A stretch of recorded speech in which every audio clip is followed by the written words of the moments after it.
Kakaibang luto na naman po ng manok na baka hindi mo pa ito na-try. Naku, ituturo ko po sa inyo kung papaano. Sobrang sarap po talaga nito.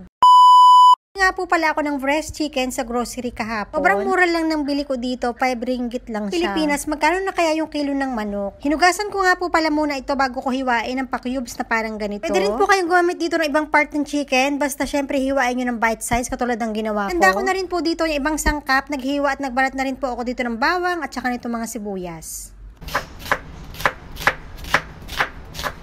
Siyempre po, para hindi naman po plain na karne yung ating lulutuin ngayong araw, so sasamahan po natin ito ng gulay. Garillas nga po pala yung aking gagamiting gulay ngayon. Hinugasan ko po muna yan bago ko po ito hiwain. Niready ko na nga rin po pala dito yung aking gagamiting breading para sa ating chicken. Nagbati nga po pala ako dito ng isang pirasong itlog sa bowl. Ayan, tinimplahan ko na nga rin po pala ito ng konting asin at saka ng konting paminta. Kabilang bowl naman po, pinagsama ko na itong cornstarch, harina at saka itong breadcrumbs. Mekos ko na nga ito syempre para mag-well combine lahat. Na po yung breast chicken, inilagay ko na po ito sa aking binating itlog kanina at dahil nga po medyo nakulangan ako sa paminta, nagdagdag pa rin po ako dito ng konti.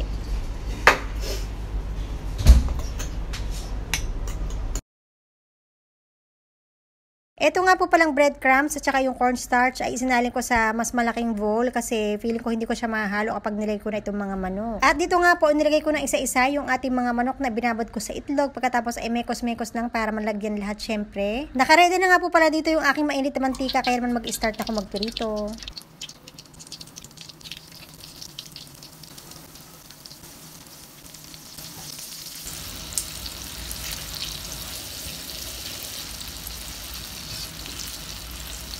Kitang-kita nyo naman, golden brown na yung ating pinipritong chicken, kaya naman isa-isa ko na nga po pala itong hinango. Itong sakto lang yung ganitong pagkakaprito kasi naman kapag na-overcook ito ay titigas yung ating chicken dahil nga yung ginamit ko ay breast chicken, diba? Kung nga po pala dito ng chicken, idilagay ko muna ito sa strainer para naman po matanggal yung mga excess na oil dito. Po yung ating manok, kaya naman po gagawa muna ako ng buttermilk sauce. Nagmelt po muna ako dito ng konting butter, ginasa ko na itong bawang at sibuyas. Gisa-gisa muna ng konti, hintayin ko po itong mag-aroma yung ating mga nilagay na bawang at sibuyas dito. Naghiwa na nga rin po pala ako dito ng parsley kasi itatappings natin to mamaya. Dahil nga po luto na yung bawang at sibuyas, so naglagay na rin po ako dito ng evaporated milk. Isang tasa lang po yung nilagay ko dito. Syempre, ito nga po pala itinimplahan ko na rin ng konting black pepper, konting chicken powder, at saka ng konting asin. Kaya naman po yung magluluto, syempre, kayo na lang po yung mag-adjust ng timpla kasi kayo naman po yung nakakaalam niyan. Hihintayin ko lang po itong kumulo, ayan. At nung kumukulo na nga po, inilagay ko na nga po pala itong mga sigarilyas. Pala ilulutuin ko lang ng mga 1 minute para hindi naman po ma-overcook yung ating gulay. Gusto ko po dito kasi sa sigarilyas yung crunchy po talaga. Napuluto na yung sigarilyas, inilagay ko na rin po dito yung ating piniritong chicken kanina. Ayan, imekos-mekos na naman syempre para lahat ng